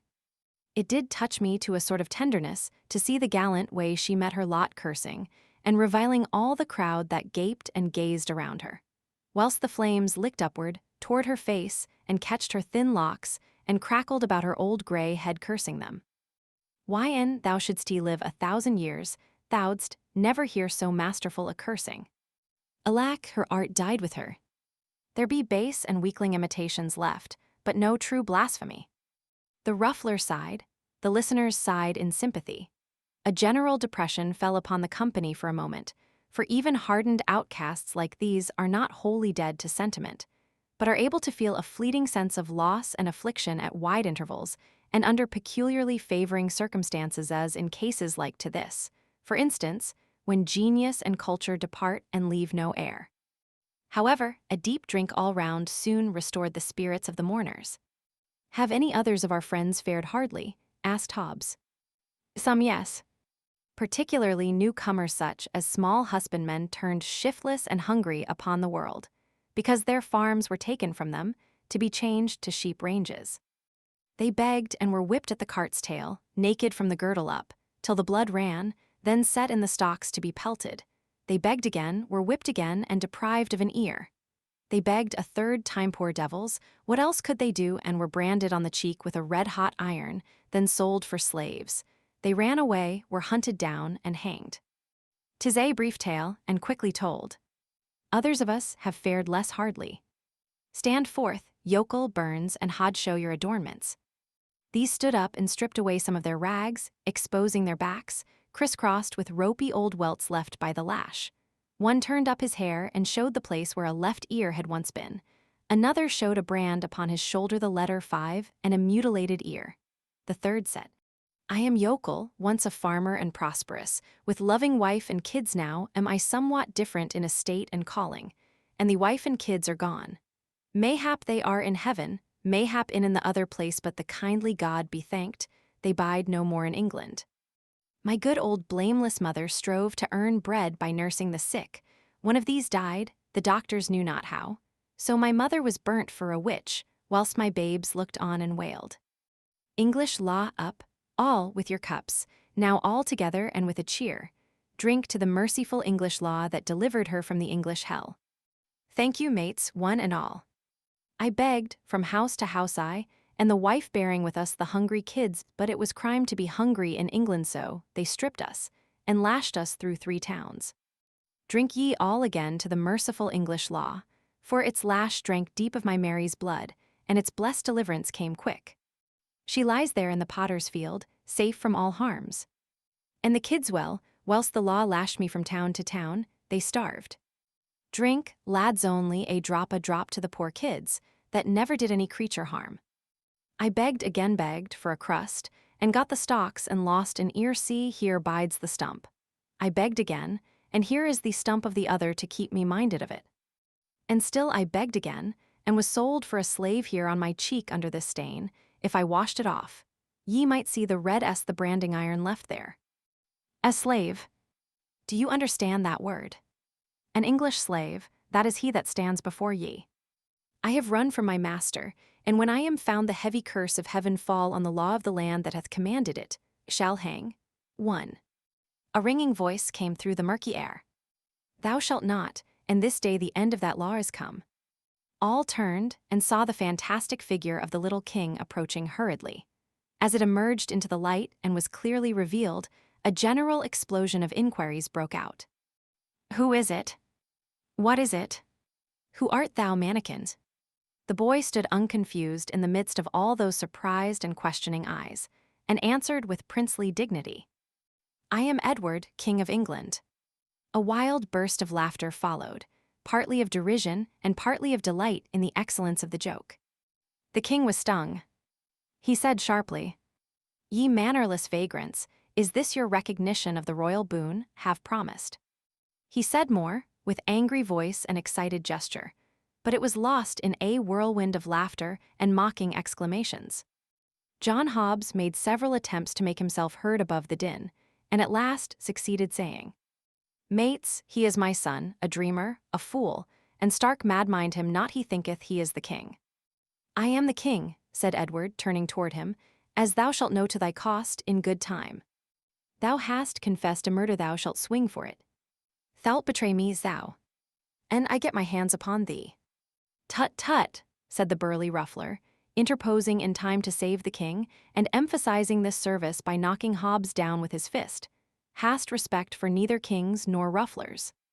And thou insult my presence so again, I'll hang thee up myself." Then he said to his majesty, "Thou must make no threats against thy mates, lad, and thou must guard thy tongue from saying evil of them elsewhere. Be king, if it please thy mad humor, but be not harmful in it.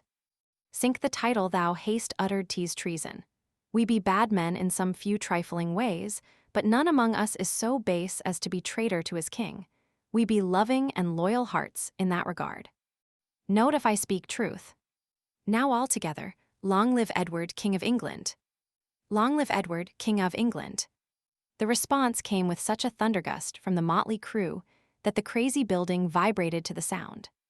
The little king's face lighted with pleasure for an instant, and he slightly inclined his head and said with grave simplicity, "I thank you, my good people." This unexpected result threw the company into convulsions of merriment. When something like quiet was presently come again, the ruffler said firmly, but with an accent of good nature, "Drop it, boy, 'tis not wise nor well. Humor thy fancy if thou must, but choose some other title." A tinker shrieked out a suggestion. "Fufu the First, King of the Mooncalves." The title took. At once every throat responded, and a roaring shout went up of, "Long live Fufu the First, King of the Mooncalves," followed by hootings, cat-calls, and peals of laughter. "Hail him forth and crown him. Robed him. Scepter him. Throne him." These and 20 other cries broke out at once. And almost before the poor little victim could draw a breath, he was crowned with a tin basin, robed in a tattered blanket, throned upon a barrel, and sceptered with the tinker's soldering iron.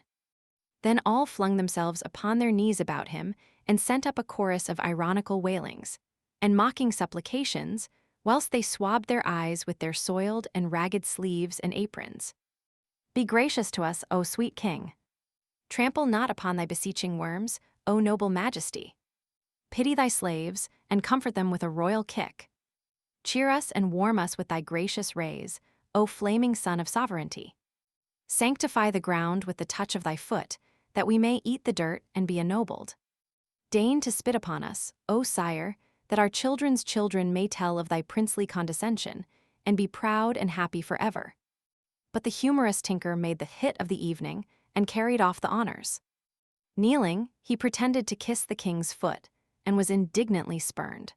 Whereupon he went about begging for a rag to paste over the place upon his face which had been touched by the foot, saying it must be preserved from contact with the vulgar air, and that he should make his fortune by going on the highway and exposing it to view at the rate of 100 shillings a sight.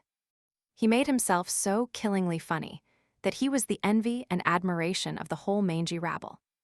Tears of shame and indignation stood in the little monarch's eyes, and the thought in his heart was, "Had I offered them a deep wrong, they could not be more cruel, yet have I proffered naught, but to do them a kindness, and it is thus they use me for it."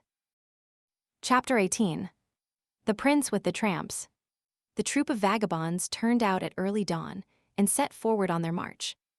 There was a lowering sky overhead, sloppy ground underfoot, and a winter chill in the air. All gaiety was gone from the company.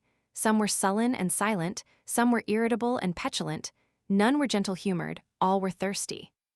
The ruffler put Jack in Hugo's charge with some brief instructions and commanded John Canty to keep away from him and let him alone. He also warned Hugo not to be too rough with the lad. After a while, the weather grew milder, and the clouds lifted somewhat. The troop ceased to shiver, and their spirits began to improve. They grew more and more cheerful, and finally began to chaff each other and insult passengers along the highway.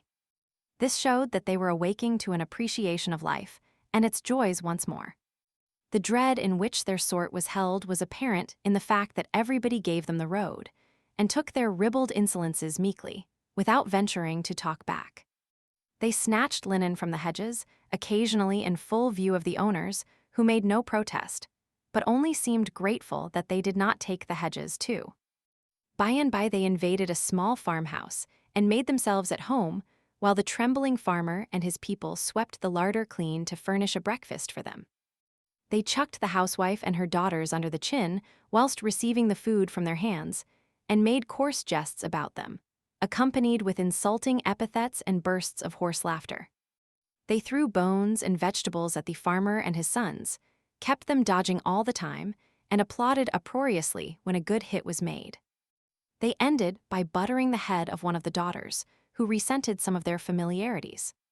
When they took their leave, they threatened to come back and burn the house over the heads of the family if any report of their doings got to the ears of the authorities. About noon, after a long and weary tramp, the gang came to a halt behind a hedge on the outskirts of a considerable village. An hour was allowed for rest, then the crew scattered themselves abroad to enter the village at different points to ply their various trades. Jack was sent with Hugo. They wandered hither and thither for some time, Hugo watching for opportunities to do a stroke of business, but finding none so, he finally said, "I see not to steal, it is a paltry place. Wherefore we will beg." "We forsooth. Follow thy trade, it befits thee." "But I will not beg." "Thou'lt not beg," exclaimed Hugo, eyeing the king with surprise. "Prithee, since when hast thou reformed?" "What dost thou mean?" "Mean? Hast thou not begged the streets of London all thy life?" "Aye." "Thou idiot. Spare thy compliments, thy stock will last the longer. Thy father says thou hast begged all thy days." "Mayhap he lied." "Peradventure you will even make so bold as to say he lied," scoffed Hugo. "Him you call my father?" "Yes, he lied." "Come, play not thy merry game of madman so far, mate. Use it for thy amusement, not thy hurt. And I tell him this, he will scorch thee finely for it. Save thyself the trouble." "I will tell him.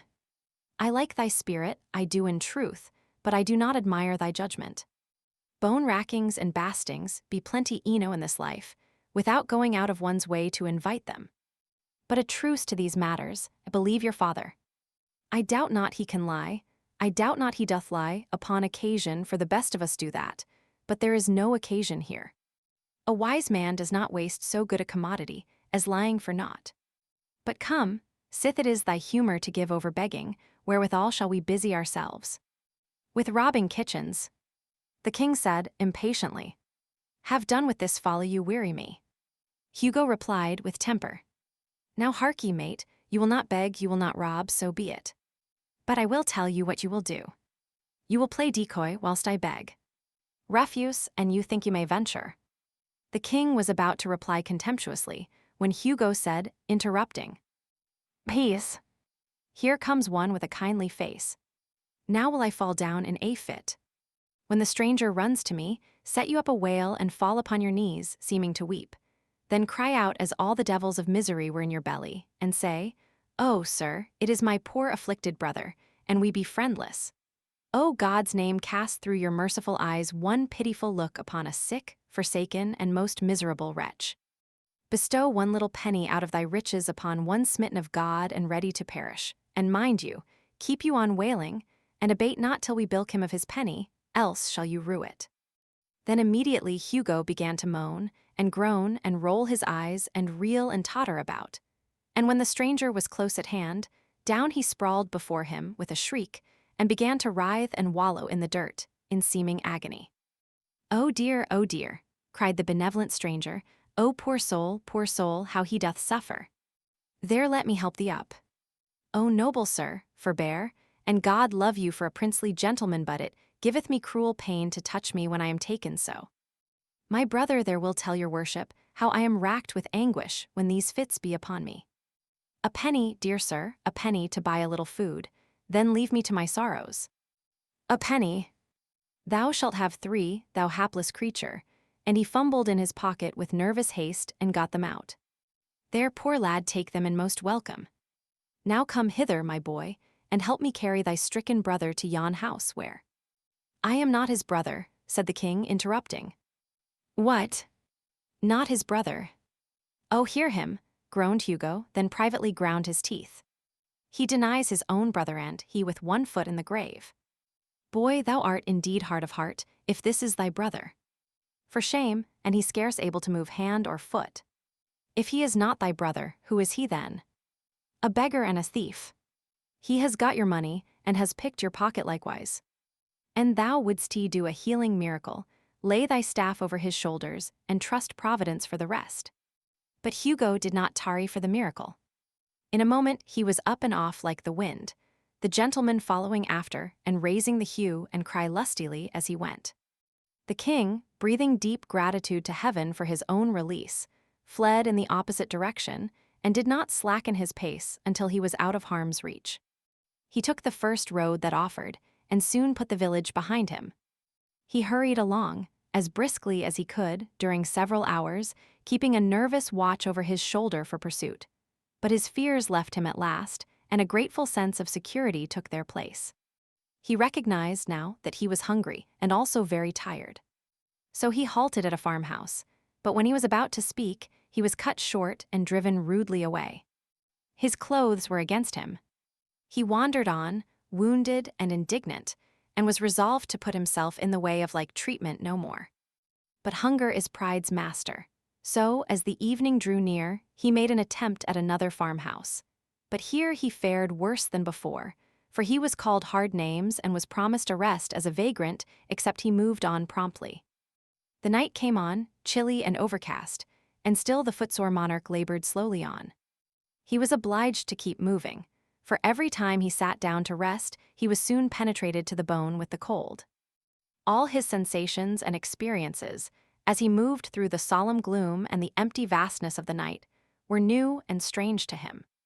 At intervals he heard voices approach, pass by, and fade into silence. And as he saw nothing more of the bodies they belonged to than a sort of formless drifting blur, there was something spectral and uncanny about it all that made him shudder. Occasionally he caught the twinkle of a light always far away, apparently almost in another world. If he heard the tinkle of a sheep's bell, it was vague, distant, indistinct.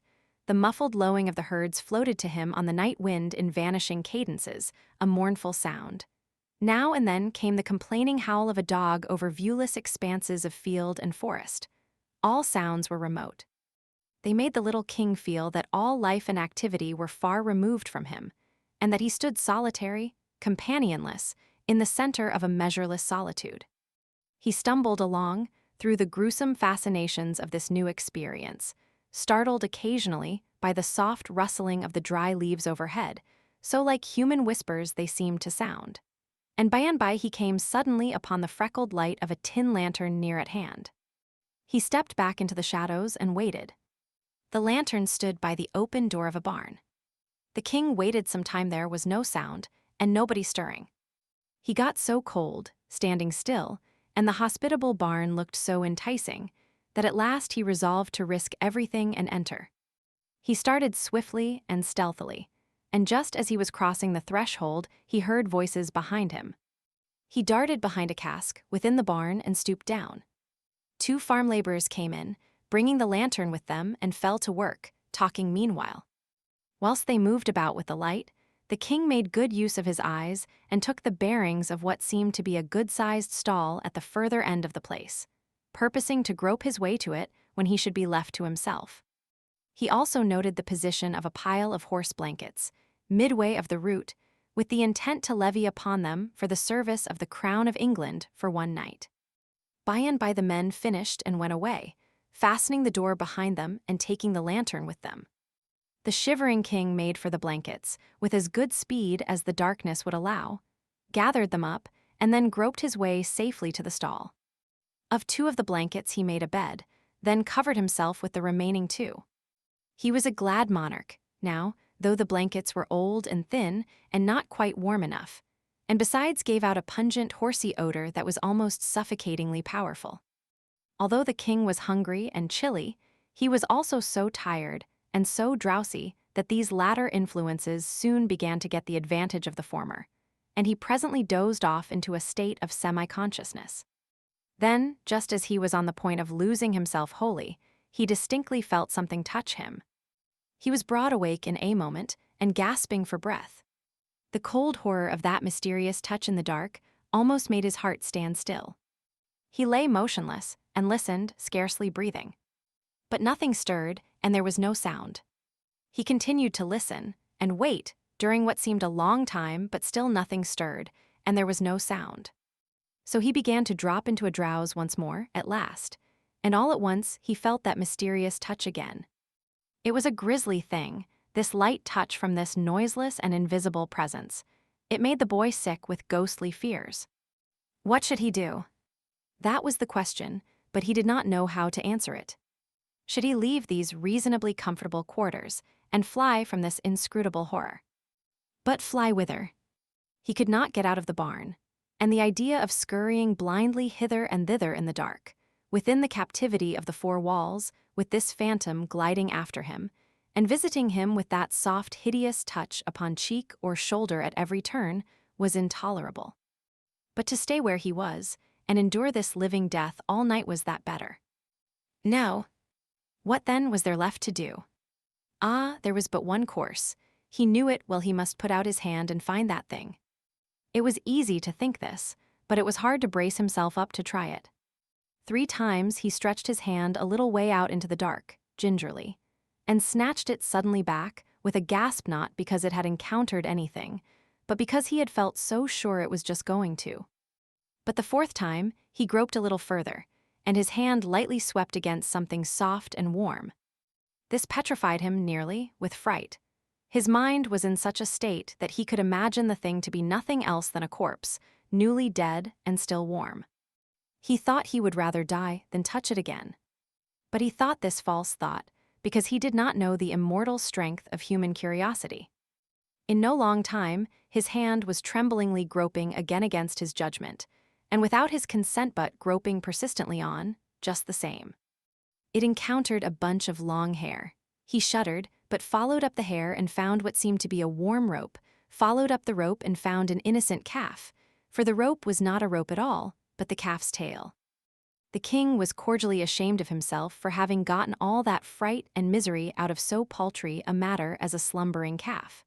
But he need not have felt so about it, for it was not the calf that frightened him, but a dreadful non-existent something which the calf stood for. And any other boy, in those old superstitious times, would have acted and suffered just as he had done. The king was not only delighted to find that the creature was only a calf, but delighted to have the calf's company, for he had been feeling so lonesome and friendless that the company and comradeship of even this humble animal were welcome. And he had been so buffeted, so rudely entreated by his own kind, that it was a real comfort to him to feel that he was at last in the society of a fellow creature that had at least a soft heart and a gentle spirit, whatever loftier attributes might be lacking. So he resolved to waive rank and make friends with the calf. While stroking its sleek, warm back for, it lay near him, and within easy reach it occurred to him that this calf might be utilized in more ways than one. Whereupon he rearranged his bed, spreading it down close to the calf. Then he cuddled himself up to the calf's back, drew the covers up over himself and his friend, and in a minute or 2 was as warm and comfortable as he had ever been in the downy couches of the regal palace of Westminster. Pleasant thoughts came at once. Life took on a cheerfuller seeming. He was free of the bonds of servitude and crime, free of the companionship of base and brutal outlaws. He was warm, he was sheltered. In a word, he was happy. The night wind was rising. It swept by in fitful gusts that made the old barn quake and rattle. Then its forces died down at intervals, and went moaning and wailing around corners and projections, but it was all music to the king, now that he was snug and comfortable. Let it blow and rage, let it batter and bang, let it moan and wail, he minded it not, he only enjoyed it. He merely snuggled the closer to his friend, in a luxury of warm contentment, and drifted blissfully out of consciousness into a deep and dreamless sleep that was full of serenity and peace. The distant dogs howled, the melancholy kine complained, and the winds went on raging, whilst furious sheets of rain drove along the roof. But the majesty of England slept on, undisturbed, and the calf did the same, it being a simple creature, and not easily troubled by storms or embarrassed by sleeping with a king.